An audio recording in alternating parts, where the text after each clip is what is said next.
Hello, everyone. A very good evening to all of you. Can you all hear me?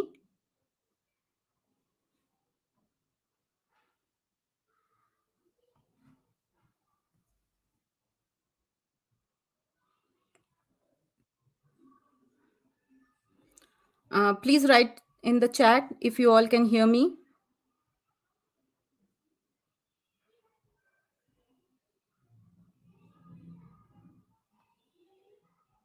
All right. Thank you, Amla.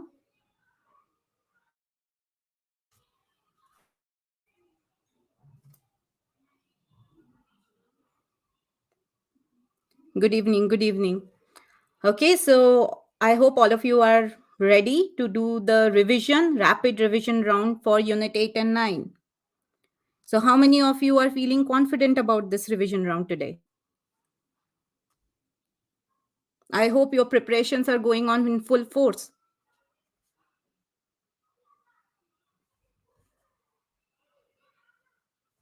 Confident enough? So are you all ready to start? Please write BIO if you are ready.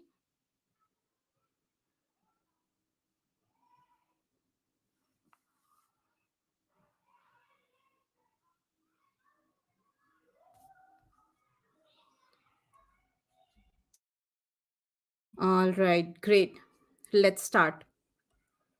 So what we will do is we will start with our question discussion on Unit 8. We will see some of the questions from Unit 8 from previous year papers, and then we will move on to Unit 9.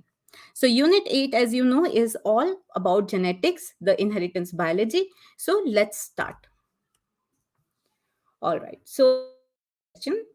In the following pedigree, three STR loci A, B, and C are linked on the long arm of the X chromosome in the order centromere, A, B, C, and then telomere.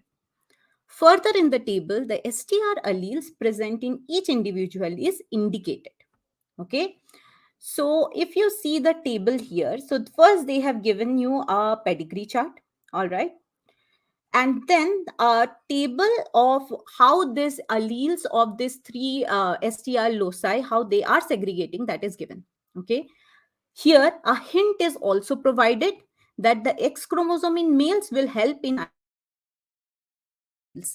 Okay. Now here, the question is, based on the table, X chromosome in which of the following individuals are recombinant? So you have a pedigree chart, you have what are the alleles that are present in all the three generations, in all the individuals of these three generations. Okay. And you have to identify you have to identify which individuals have the recombinant X chromosome. And the options are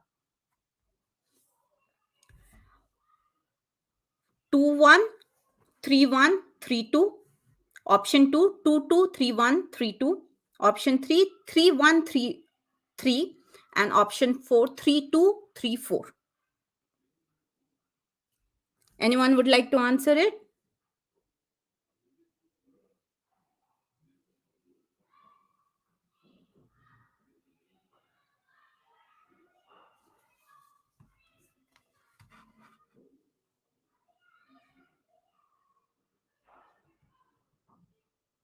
Anybody? Okay. So for this question, first of all, this question involves a combination of concepts. Okay, just knowing one concept is not enough to answer it. First of all, you should have the idea about pedigree analysis. Okay, the symbols that we use in pedigree, that we have to know. So we know that circle is for female, square is for male, right? The number here shows the individuals in each generation, and this number, the Roman numbers written on the left hand side, are the generations. Okay. Now here what we have is the alleles. Okay, so basically don't get confused with the numbers. These numbers are just like the alleles. Okay, so for example, when we talk about Mendelian principle, we say that gene A is capital A and small a, right? So here in the STR, instead of writing this capital A, small a, they have given the numbers. So for this STR loci A, basically, there are three alleles. What are they? 4, 5, and 6. These are the different alleles of STR loci A. Locus A. Okay. Now for locus B, there are three alleles, that is 7, 8, and 9. And for locus C, again, there are three alleles, 1, 2, and 3. This much understood and clear, everybody? Okay. Now what we are going to do is to find out what are the linked or not linked. Okay. So recombinant. Okay. How do we find out whether a thing is recombinant or non-recombinant? Okay. By checking the alleles of the different genes that are present on the same chromosome. Combination that present in the parent, we call it non-recombinant. If it is not, then we call them recombinant. Right? So the next thing that we have to do here to answer this question is to have the knowledge about linked genes and how they are passed on to the next generation. Okay, so for that, first of all, we have to write these chromosomes, the numbers that are given, okay, the alleles, in their linked gene format. All right. So let me tell you, the answer is 3. How it is 3, we will reach there. So for that, what we have to understand that it is of X chromosome, right? So females, they will have 2 X chromosomes, whereas males will have 1 X and 1 Y chromosome, right? Now, X chromosome also shows a crisscross pattern of inheritance. Okay, that means the X chromosome from the mother passes on to daughter and son both, but the X chromosome from father goes only to daughter. Okay, so daughters, they will have 2 X chromosomes, getting one from mother and one from father, but sons, they will get their X chromosome only from mother, because father will only give them the Y chromosome. Okay, so the in the hint, when it says that the phase in the male, the X chromosome in male will help us in identifying the phase, so basically it will help us in identifying that what combination of allele is present on that X chromosome that that particular male is receiving from the mother. Okay, so let's go back to our question and see how to solve it. All right. Okay. Now we will start with this individual here. Okay, the second generation individual. So for second generation individual, that is second one. All right. So the alleles given is 4, 6, 7, 9, 1, 2. Okay. Now how to determine that in linked gene format? How to write it? So check this one. This two second generation first individuals, father is 1, 2, this individual, right? That means this person, what is his genotype? 492. That means one X chromosome that this second generation first individual, this female, is receiving is directly coming from her father, and father can give her a X chromosome with 492 combination, right? So if we take out 492 from here, so what is left on the other X chromosome? It has to be 671. Do you all agree? Quickly, if you all can respond.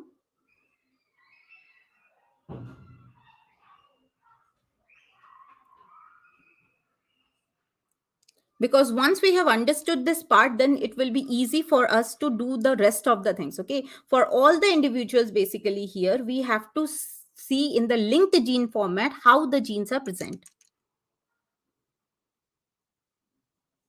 I'm not getting enough responses from the students. Come on, guys, let's make it an interactive session. Do you all follow? Yes, Nida, you are right.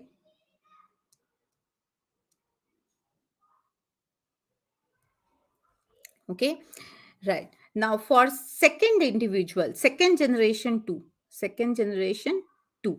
All right. So what is he? He is a male. So he has one X chromosome, one Y chromosome. Very simple. Whatever is the allele is has to be present on one of the X chromosome only, because he has got only one X chromosome, that is 681. The other one is Y. Okay. Now we have the third generation. Now let's check the third generation. So in third generation, one is the phase is given. Okay, so if only one number 6 is written, that doesn't mean the other X chromosome doesn't have any allele. It's just that it also has a six number allele for STRA. Okay, that's why only one time 6 is written. All right. Now this third one's individual's father is who?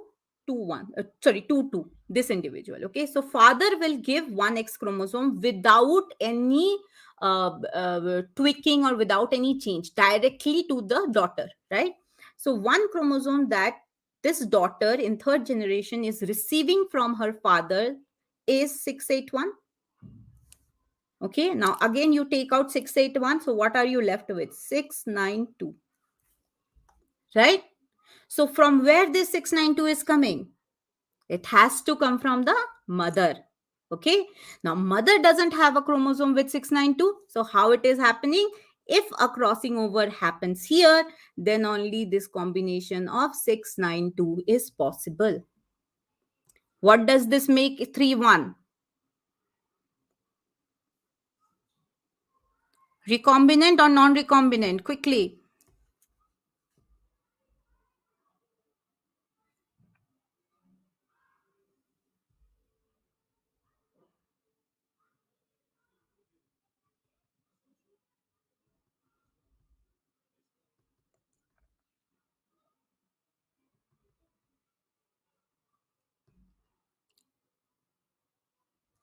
Come on, answers.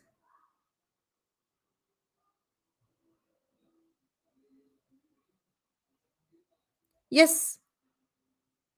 Kaveri, you take out 681. Okay, you take out, so there are two 6. Okay, if there is only one allele mentioned, so but she's a female, so she will have two X chromosomes. Okay, just that, what does it mean? That both the X chromosome has a 6 STRA. Okay, so instead of writing it as 6, 6, 8, 9, 1, 2, it is just written 6 one time. All right. So in this way, if we take out the alleles that she is receiving from her father, father can give her only 681, correct? So 681, you take it out. 6 and 8 and 1. What are you left with? Another 6 and 9 and 2. That means 692 is present on her other X chromosome. From where she is getting? She is getting from her mother. Do you follow, Kaveri?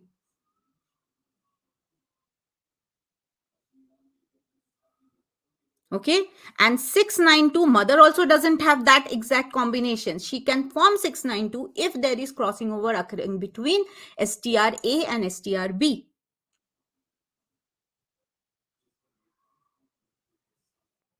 No, mother doesn't have 692. Who is the mother, Nandini? Mother is this one, this individual. Okay, I'll just clear it. Yeah, so mother is this individual, 2-1, right? See, she is the female. Okay, so in mother, what is the combination? Combination is 671 on one X chromosome. Other X chromosome has 492. So how it can form 692 here? If a crossing over happens between A and B. Okay, that means this chromosome that 31 is receiving from her mother is recombinant, making 31 as recombinant. Followed, everyone?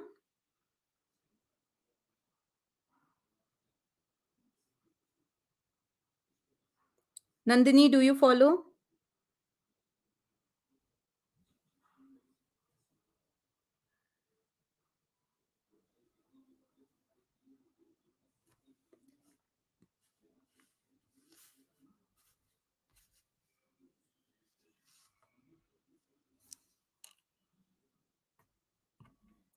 All right. So in the same way, we are going to look for the other individuals in the third generation.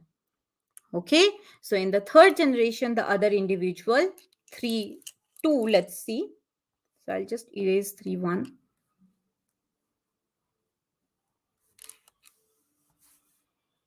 So in 3, 2, what do we have? We have 492. So this is a male, right? So he has one Y chromosome and another one is 492. So this combination is exactly same as it is present in the mother. That makes him a non-recombinant. Okay, so 2, 2 is, so this 3, 1 is recombinant. This is non-recombinant, 3, 2. Now moving on, again, we are going to check for 3, 3. So 3, 3 is also a male. So he has one Y chromosome. Other one is 6, 7, 2. So from where he has got 6, 7, 2? From mother. Now again, mother doesn't have any X chromosome with 6, 7, 2 combination, right? So how it is possible? If a crossing over happens between B and C, then this 6, 7, 2 combination is possible. Okay. What does this make 3, 3? Again, a recombinant, because it is getting a recombinant X chromosome from his mother. Okay. Now for let's check for 3, 3 or 3, 4 also. So in case of 3, 4, there are two X chromosomes. One is one, it is receiving from father, which has to be 681. Okay. The other one will be 6, 7, 1. Okay. Now we have established that in mother there is one chromosome with 671, right? That again makes it a non-recombinant. So who all are recombinants? 3, 1 and 3, 3, because they are receiving recombinant chromosomes from their mother. So I definitely agree that this was a little tough question, but remember, we are trying to solve the toughest questions from CSIR exams. So is it followed, everyone? Do you all understand?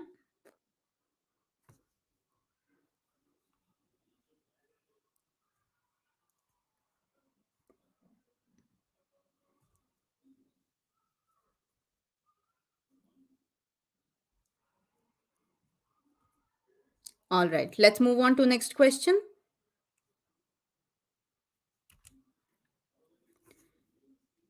Okay.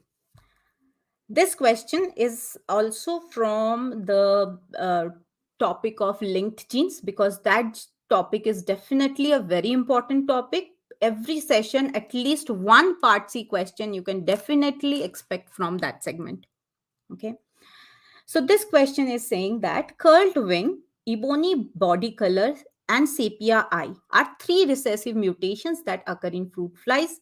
The loci of these mutations have been mapped and they are separated by the following hypothetical map distances. Okay. What it is saying, that distance between CU and E is 20 centimorgan. Distance between E and SE is 12 centimorgan. Now, the interference between these genes is given as 0.4. The mutant CUESE fly was crossed with a homozygous wild type fly. The resulting F1 females were test crossed that produced 800 progeny. The question is, what number of flies in each phenotype class is likely to be obtained in the progeny of the test cross? And your options are this. So if you have seen the previous year question papers, okay, usually the questions that are asked in this segment is, or maybe the one that you have practiced also, is that the cross is same, okay, but the question is asked in just the upside down, okay, that the progeny number is given. For a particular phenotype, what are the different progeny numbers is obtained, that is given. And the question is usually find out the distance between the genes or the interference between the genes. Do you agree? But this question is just the opposite. Okay, so you have to kind of do the back calculations. The distance between the genes are given, the interference is given, and you have to calculate the number of each of the phenotypic progeny class. Okay, so if your concepts are clear in this, definitely you will not face any problem. Just the back calculation you have to do. So for this, let's write down the cross first. So cross given here is CUE SE. Okay, dominant, dominant, dominant, homozygous dominant, right, is crossed with homozygous recessive.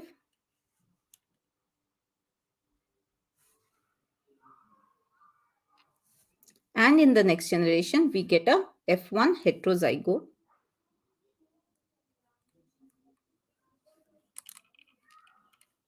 Okay, and that individual is test crossed.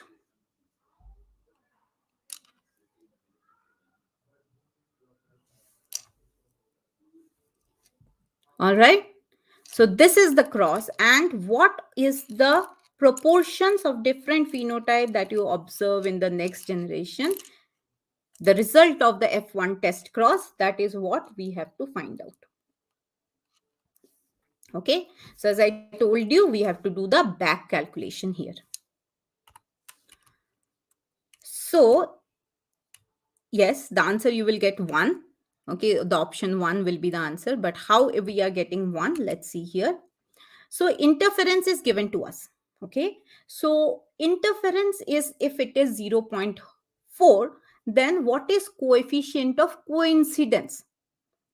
COC refers to coefficient of coincidence. Okay, so coefficient of coincidence is 1 minus interference, right? So if you all remember the formula, so interference is given to us. So just submit this value of I here. That will give us a coefficient of coincidence as 0.6.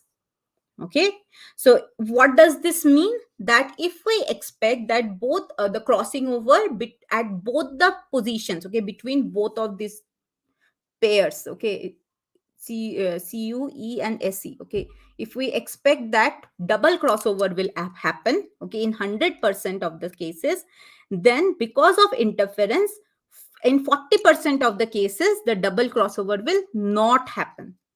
And only in 60% of the cases, the crossover will happen. The double crossover will happen, right?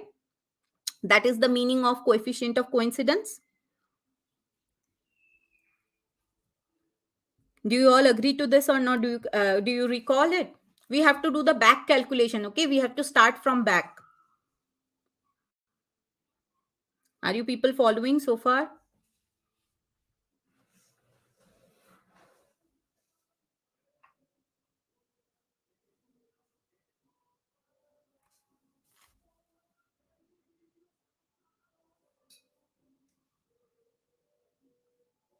All right.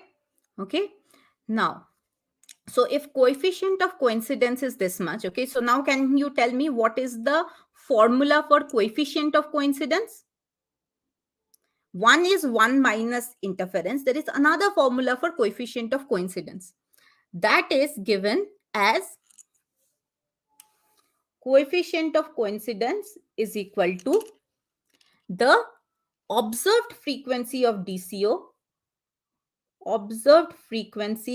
DCO, divided by the expected frequency of DCO. DCO stands for double crossover. Right? Now, observed frequency, we don't know, because that is also one of the things that we have to find out. Remember, we have to find out what are the different numbers of progeny classes that we will get. Okay. But expected, we know. How? By the distances between the genes that is given. Okay. So what is the expected? So expected is if both of these crossing overs are independent, then the expected frequency of double crossover will be multiplication of their individual probability, right? So if distance between CU and E is given as 20 centimorgan, then the chance of recombination there is 0.2. And if the distance between E and SE is 12 centimorgan, the chance of recombination between them is 0.12, right? Okay, so what is the expected frequency?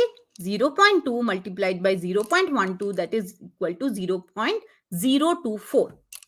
Okay, now in this equation, we have this value, we have this value. Can we calculate the observed frequency of DCO? Quickly. So it will be equal to 0.0144.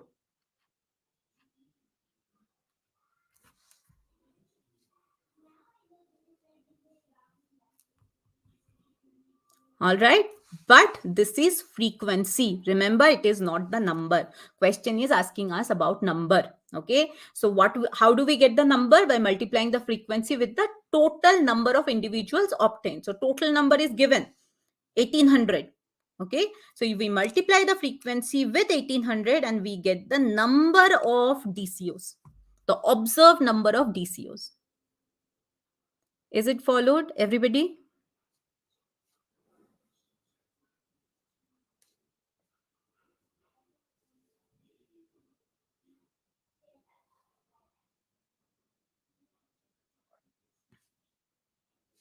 Now, when we have this DCOs, okay, then we can calculate the SCO, okay, the single crossovers.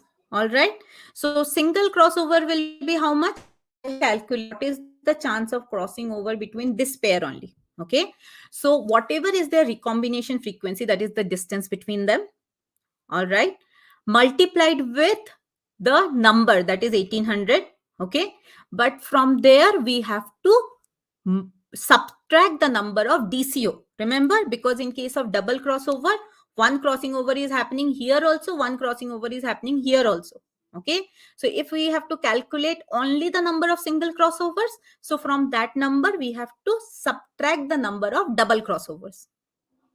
Okay. And I think that is one of the place where many of you might have gone wrong in your calculation, that you did not subtract the double crossovers. Okay. So SCO, that is single crossover products between CU and E, will be 0.2 multiplied with 1800 minus the DCO. Okay. That will give us 334.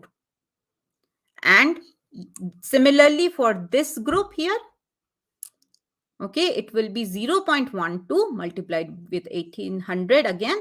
So number will be 190.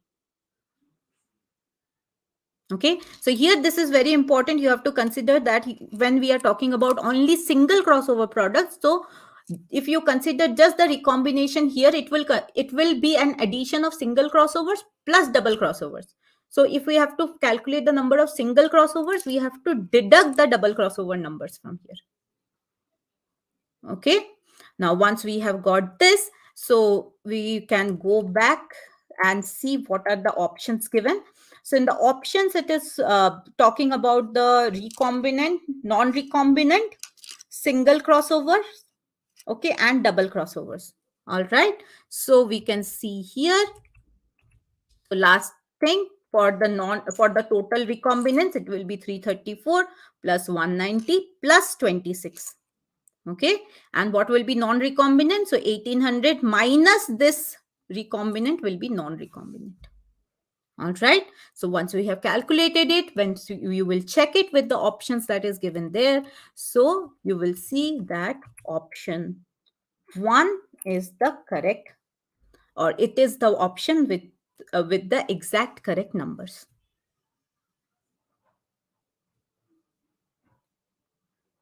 Okay, so once you have calculated the double crossovers, okay, in that only you can eliminate this 2 and 3.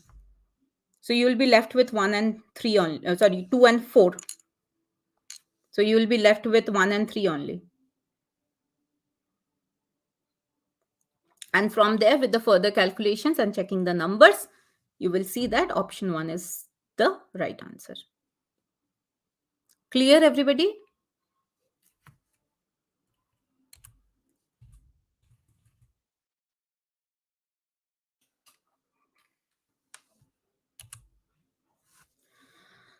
Moving on to next question. This question is from Mutation, and it is also one of the favorites for CSIR net exam. A chemist synthesizes three new chemical compounds in the laboratory, names them as X, Y, and Z. After analyzing mutagenic potential of all three compounds, the geneticist observed that all are heavily mutagenic. The geneticist also tested the potential of mutations induced by these compounds to be reversed by other known mutagens and obtained the following results. Okay, the result that is obtained is given on in the table. Question is, assuming that X, Y, and Z caused any of the three types of mutations. Okay, the mutations are also given, just that which one is causing which mutation, that is not known. So transition, transversion, and single base deletion. What conclusions can you make about the nature of mutations produced by these compounds? So quickly, can we have some answers?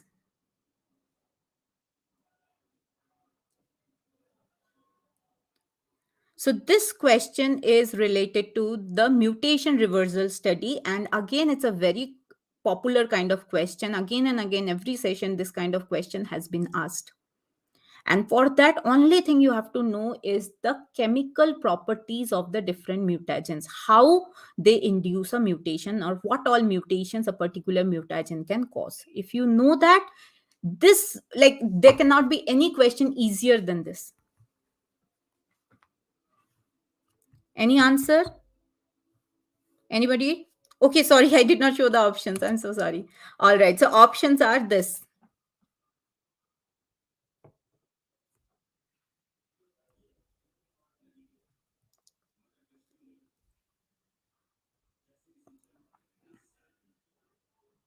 Come on, I'll wait.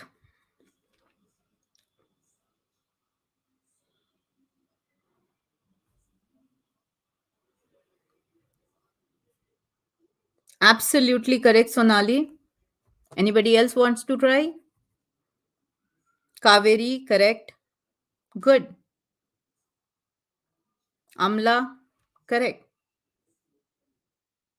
Okay. So what do we have here? Romi, yes, perfect. Correct. Okay. So what do we have here is this mutation X. Mutation X is shown that it is getting reversed by nitrous acid, and some of it is getting reversed by hydroxylamine, but not by acridine orange. Okay. So first of all, we have to identify these chemicals, the mode of action of these chemicals. Okay. So nitrous acid is HNO2. So it is the mutagen that causes transition. All right. It can cause CG to TA transition and TA to CG back. Okay. Then we have hydroxylamine. Hydroxylamine is also a agent that causes transition, but what is typical about hydroxylamine is it cannot cause this both way transition. It can only cause one way transition because hydroxylamine only acts on cytosine and changes it to hydroxylaminocytosine, that of uh, instead of pairing with guanine, it pairs with adenine. Okay, so here hydroxylamine will cause transition, but only CG to TA. Okay, not the reverse one. Acridine orange, um, uh, it's a dye that incorporates, that goes inside. Okay, and intercalating agent, and that will stop the that will cause a single base pair insertion or deletion. Okay, so if this mutation is getting reversed by nitrous acid and hydroxylamine, that means X has to be a transition. Okay, Y is not reversed. Okay, now transversion is one that kind of mutation which is not reversed by any of these three mutagens. Okay, this any of these three mutagens cannot induce transversion. Okay, so transversion for sure is not there. What about single base deletion? Yes, so Y has to be transversion and Z has to be the one causing single base deletion because it is getting reverted by acridine orange. Okay, so answer will be option. Very good, guys. Most of you have given the correct answer. Now, moving on. Now, this kind of question is also a very popular question in CSIR nowadays, where they are asking about this deletion mapping. Okay. So, location of 5 overlapping deletions have been mapped toward Drosophila chromosome as shown below.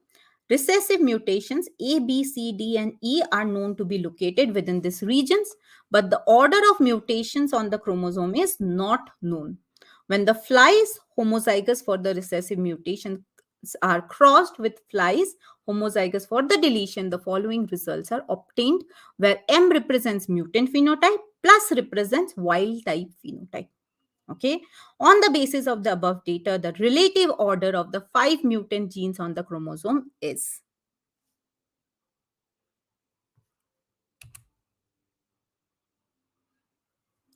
The options are given there. Okay.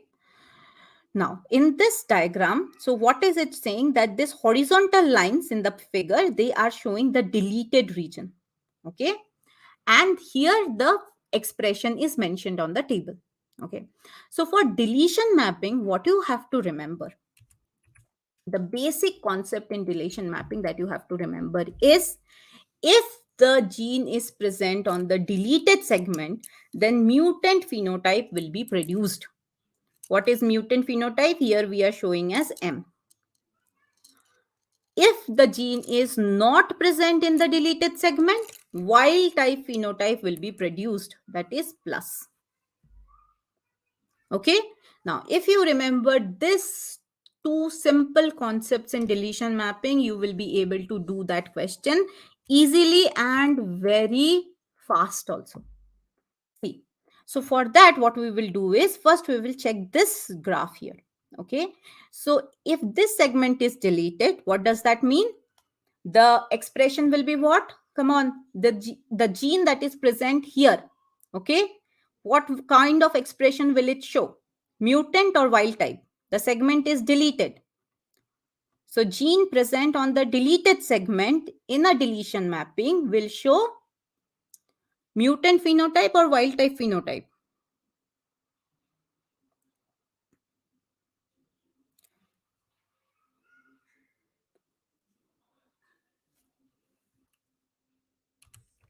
It will show a mutant phenotype.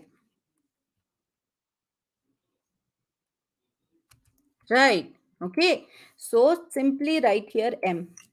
All right.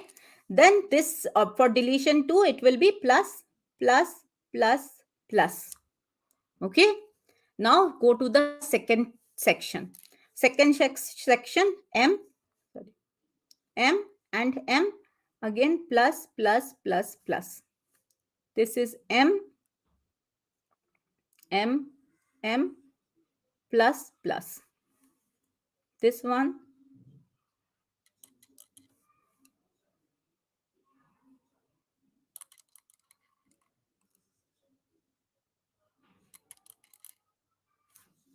okay. Now, very simple. What you have to do, just match the pattern that you have observed on this table with the table here. So, which gene is showing M plus plus plus plus? B. That means B will present here. Which gene is showing MM plus plus plus?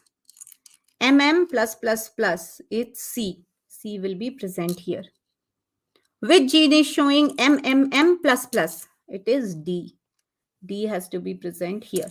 Any gene showing plus MMM plus? None. Right? Then, so no gene of ABCD is present in that segment. Then plus plus MMM, that is E. And finally, this is A. So the sequence we have got is B, C, D, E, A. Answer is option 1. Right? Very easy. So only thing you have to remember is this concept here. Okay, so before we move on to the next question, a quick announcement about the Lakshya batch of CSIR Net in Biotecnika that is about to start. So here you get the benefit of being taught by all experienced faculties of Biotecnika who have been teaching the CSIR Net for many sessions, and we help you not only in understanding the concepts but also in how to tackle the questions. Okay, and along with that you get the study portal, chat support, uh, and also all other different kind of assistance like doubt solving, and also a free e-copy of Biotecnika flowchart book you will be getting. So for information, more information about the batch, you can always call up our toll free number, okay, or visit our website. Let's move on. So this next question says, fertilization of gametes containing chromosomes with duplications or deletions often resulted in children with disabilities. What is the probability of a couple where male is karyotypically normal and female has pericentric inversion in heterozygous condition, producing a child with disabilities if crossing over took place within pericentric inversion in 26% of the meiotic divisions? In this case, consider that fertilization with the gamete containing chromosomes with duplications or deletion will result in disability. So your options are this. So this question is talking about crossing over occurring to a pericentric inverted segment in heterozygous condition. Okay. Again, a very popular question in CSIR exam. Often they ask it, but they ask it in a form of theoretical type. Okay, so what will be the consequence if it is pericentric inversion, or what is the consequence if it is a paracentric inversion? Okay, but this is the first time, and this question came in the last CSIR that happened in November 2020, where they coupled it with percentage here. Okay, so what happens in pericentric inversion? So if there is heterozygous pericentric inversion, and if crossing over has to happen through that inverted segment, then the individuals who are receiving the recombinant chromatids, because in the event of crossing over, out of 4 chromatids, only 2 chromatids will participate, right? So the ones who have participated in crossing over, they will become non-viable because of certain genes present in certain genes missing, or certain genes presenting too many copies. Okay, so basically these are the ones that will cause the disability according to our question. Okay, but the other half, the chromatids that did not participate in crossing over, they will form normal viable gametes. Okay, now question says that crossing over happened only in 26% of the meiotic events. All right, so what percentage of the gamete in the female will be having the deletions and duplications? Half of this 26%, right? So 26%, half of 26% is 13%. That means 13% of the gametes will be, there'll be chance of disability. So answer will be option 2.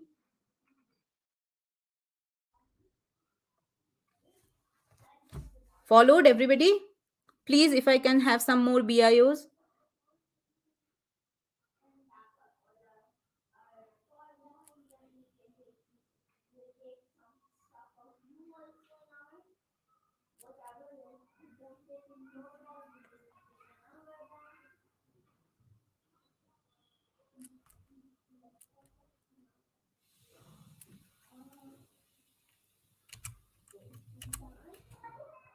Okay, great. All right. Now, next question here. Polymorphic DNA sequences are used for molecular identification. Short tandem repeats, that is STR, and single nucleotide polymorphism, that is SNPs, are used for polymorphic markers. The table below summarizes the status of autosomal SNP, autosomal STR, mitochondrial SNP, and Y-linked STR for 4 individuals related to each other, representing parents and 2 children. Question is, based on the above data, identify the individuals representing the 2 parents.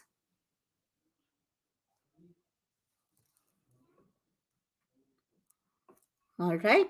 So this question again involves multiple concepts. Okay. So first you see the mitochondrial DNA. What do we know about mitochondrial DNA? That it is passed from mother to all the offsprings. Okay. Father will not contribute the mitochondrial DNA. All right. So in here, when we see the mitochondrial DNA, the marker present on mitochondrial DNA, since this 3B, C, D, okay, they are having the same mitochondrial marker for SNP, okay, that means they are the ones out of this BCD, one is mother and 2 are the offsprings of her. G is in individual A, and individual A has to be the father here because father do not give the mitochondrial DNA. That makes our individual A as father.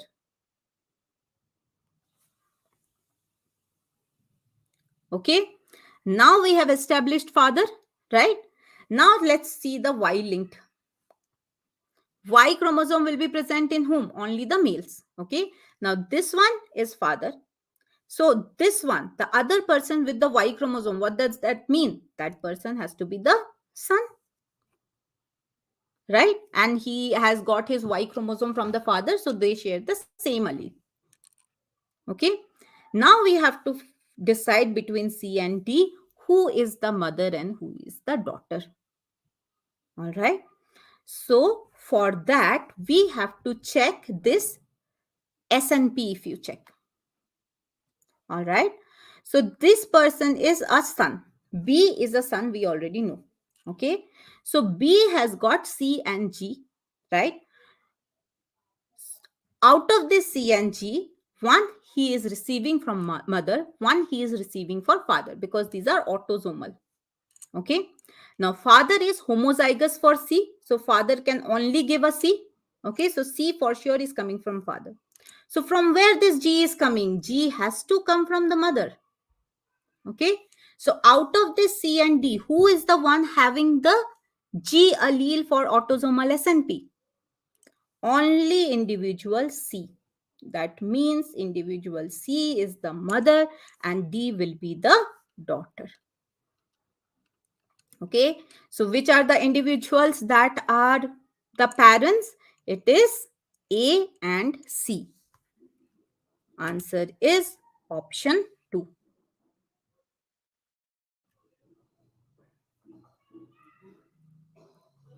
Right? Okay. Moving on.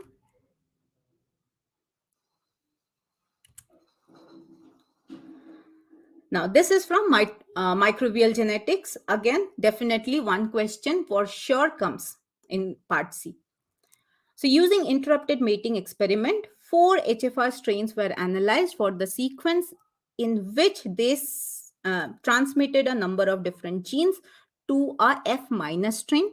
Each HFR strain was found to transmit its genes in a unique order as summarized in the table. Only the first 5 genes were scored. Okay. So it is given that who is going first and who is going last. Which one of the following correctly represents the gene sequence in the original strain from which the HFR strain were derived, as well as the place of integration and polarity of the F plasmid? And the options are this.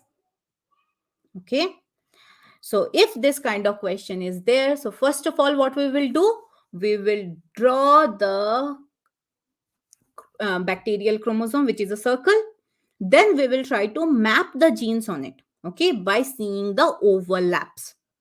So if I am writing A, B, D, so in the first strain, it is A, then B, D, F, H. Okay. Now in the second one, what do we have? I have a overlap here. Okay, where B is going first, then A. So on the other side, we will go L, M, K. Now if you compare 2 and 3, do we have an overlap? Yes, here. Okay, so M, K, then J, and then G, and we have reached H. For 4, it is F, G, F, H, G. Okay, so we have F, then H, then G, then J, then K. Okay, so we have got the order. We have placed our markers on the bacterial chromosome. Next, what we have to do? We have to mark the integration site and the polarity of the F plasmid. Okay, that information we will get looking at which gene marker is going first. Okay, so in the first HFR strain, marker A is moving followed by B. Okay, that means the integration site is here and pointing towards L. That's when A will go followed by B, D, F, H. For strain 2, B is going first followed by A. That means here the integration marker will be, and it will be pointing towards D. Okay, so that the circle will move in this direction where B goes first, then A, L, M, K, J. For strain 3, M is going first followed by K, J, G.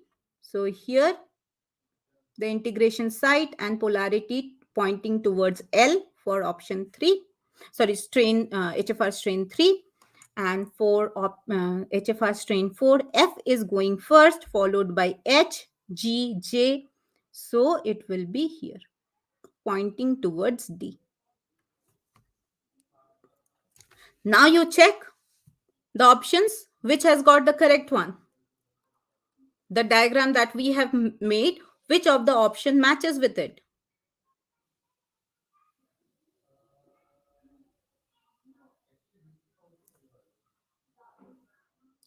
It is the option, which one? 3, absolutely right. Okay, so answer will be option 3. So in this question, what you have to do, first place the markers, okay, and then put the polarity. Okay, this is again very easy if your concept is clear in this. It can easily fetch you 4 marks.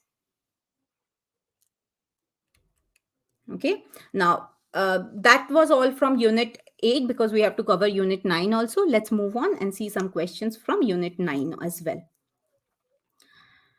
So this question, which talks about the phylogenetic relationship. So following tree represents phylogenetic relationships among species of a moth family.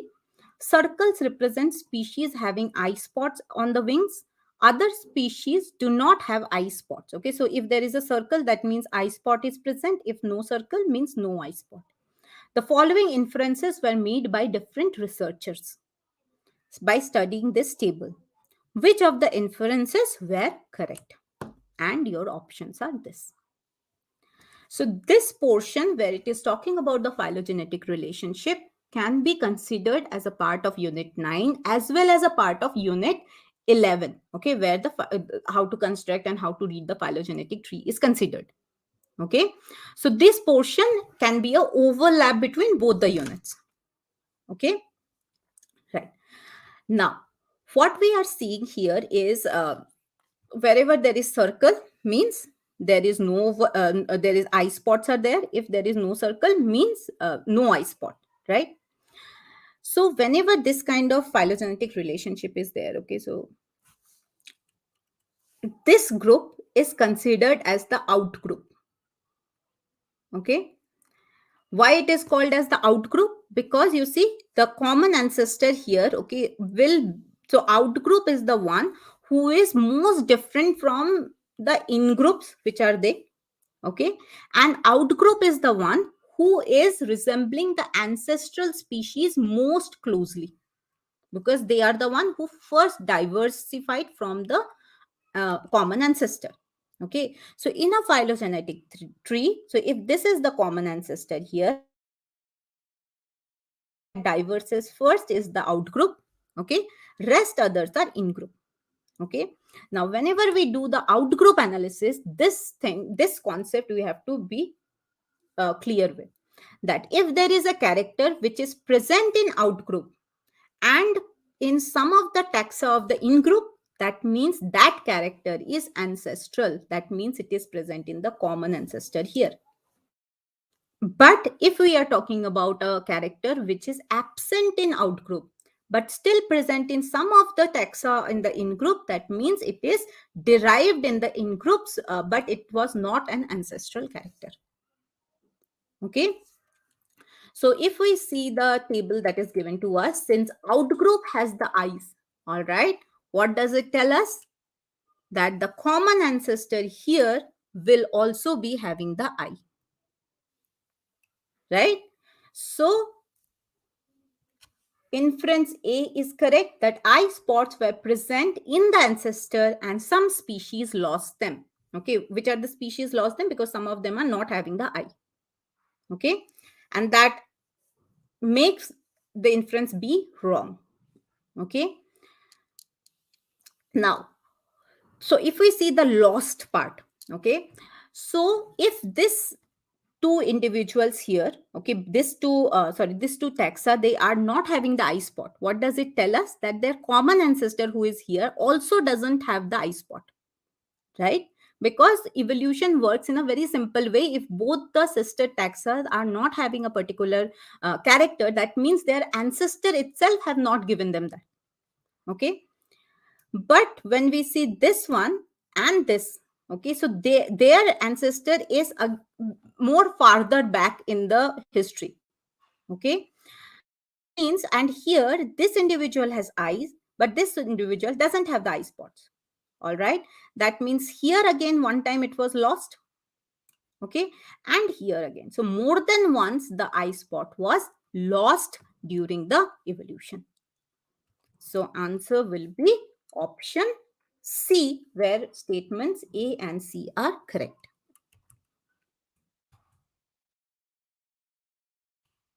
Great. Okay. Another question from this phylogenetic analysis here.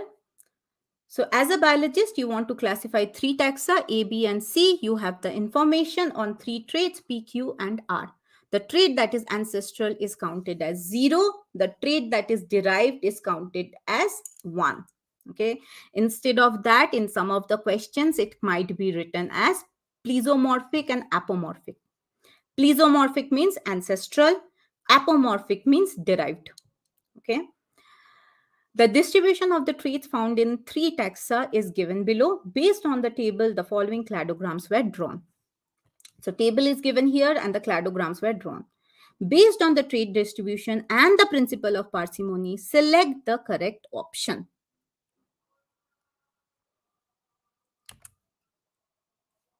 Okay. So when this kind of question is there, so you see here is principle of parsimony. Okay. So what does this principle of parsimony says? So according to principle of parsimony, the phylogenetic tree that is consistent with the findings and with the least number of evolutionary events is the most probable one. Okay, the same thing that I was telling you for the previous question also, that evolution works in a very simple way. If two sister taxa, they have a particular characteristic, okay, that means that same characteristic has been passed on from their ancestor, the common ancestor. Okay, so in this way, if we see, so evolution, so whenever we are constructing a phylogenetic tree, they are all hypothesis. Okay, it is not a proof, it is just hypothesis. All right, so depending on which hypothesis is most correct, for that we go for checking it against the principle of maximum parsimony, which says that a tree that is consistent with the findings but with the least number of evolutionary events, that is the one which is most probable. Okay, here also again I am not saying that that has to be the phylogenetic tree. No, according to the evidences that we have, it is the most probable. Okay, so that's why, like, when new evidences come in the picture, sometimes the phylogenetic tree that has been drawn for different species also changes. Okay, so now let's see here. So for species A, it is saying that it has got P and Q. P and Q are derived, right? So if P and Q are derived, okay, so A has P and Q and A doesn't have R.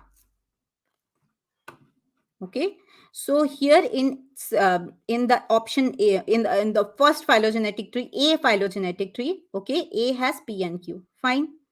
B has, so here it is A has P and Q. For B also we see A has got P and Q, okay, and but for C it is showing that A has only P, not Q, right? Similarly, for species B, this one, the C cladogram, is again showing only P and Q, not R. But in the table it is mentioned, right? P, Q, and R, all three are derived here in B. Okay, so this cladogram C is for sure we can eliminate because it is not consistent with the findings or not consistent with the data that is given to us on the table. Okay, now we are left with A and B, right? Now what do? We consider the principle of parsimony. So we see whether first we check whether it is consistent or not with the data. Okay, so A has got P and Q here, A has P and Q here. B has got P, Q, R. Here also B has got P, Q and R. And here also B has got R and then P, Q. C has got only R. Okay, see here also C has got R. Here also C has got R. Okay. So we see that the data is consistent with that is given on our table. So what is different? The number of events. Okay, so now we have to consider the principle of parsimony. So since cladogram A is showing 4 events, whereas cladogram B is showing 5 events, so the cladogram showing the least number of events is more probable, right? So only cladogram A is possible. Answer is option 4.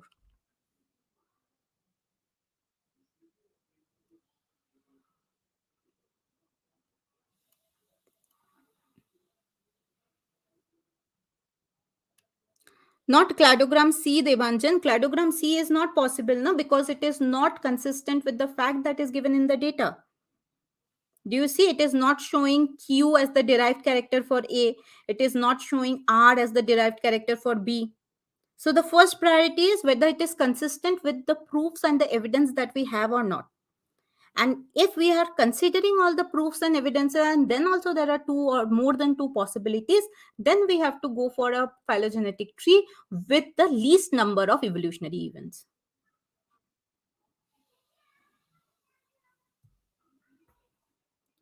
Did you follow, Debanjan?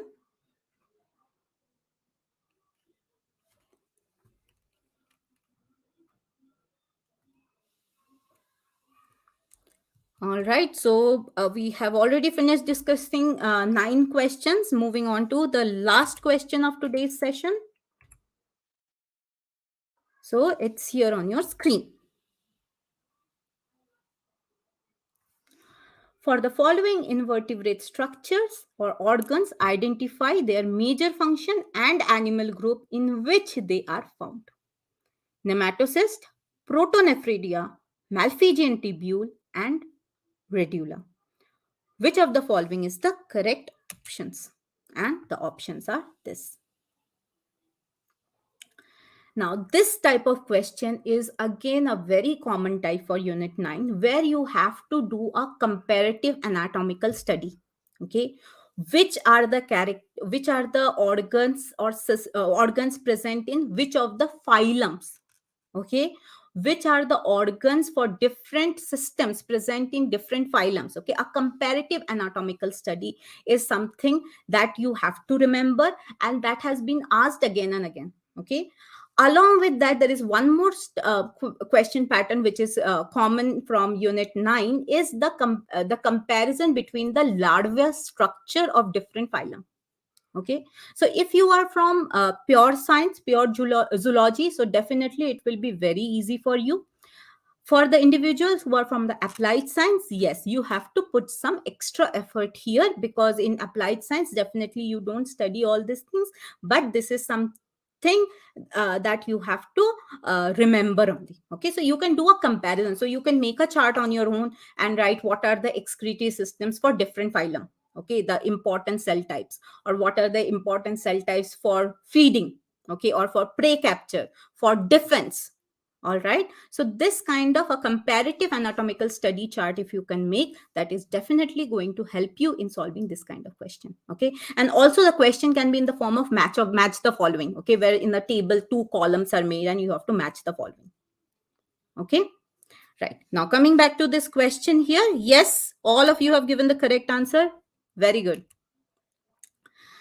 So nematocysts, they are minute elongated spherical capsule produced exclusively by the members of the phylum Cnidaria, okay, to ward off the enemies or to capture prey. Now in the option, definitely there is no Cnidaria given. What is the phylum Cnidaria? The one comprises of hydra, jellyfish, sea anemone, corals, all this. Okay, so Anthozoa is given. Anthozoa is one of the class of the phylum Cnidaria. Okay, so they will have nematocyst. Protonephridia, that is in the flatworms. Okay, now flatworms belong to which phylum? Platyhelminthes, right? And it is used for excretion. Okay, so it is in the planaria. All right, then Malpighian tubule, also a structure that is used for excretion, but not in this group, in the other group, that is arthropoda, sorry. Okay, and arthropoda is the largest phylum of the animal kingdom. All right, and in that there is a class called as insecta. So in insecta, this Malpighian tubules here you see, that is present for excretion and osmoregulation. Then the last organ was radula. Radula is an anatomical structure used by mollusks for feeding. Okay, it's compared as tongue. Now, what are mollusks? Snail, scallops, octopus, they are all mollusk. Okay, so in the mollusk you see here, so a tongue-like structure that is present is called as the radula. So it is used for feeding purpose. Okay, so we can have a quick look at the classification. So vertebrates are classified into 5 phylums of fishes, reptiles, amphibians, birds, and mammals. Invertebrates are classified into this many groups: phylums: Porifera, Cnidaria, Platyhelminthes, Arthropoda, Annelida, mollusk, and Echinodermata. All right, so Arthropoda, it is the largest phylum of the animal kingdom. Okay, so with that, we come to the end of the session. I hope all of you prepare very well for your exam and all of you clear your CSIR exam this time. All the very best to you all. And I hope all of you liked the session. I hope this session was helpful to you. Please let us know in the comment box. Thank you, everyone. Have a good night.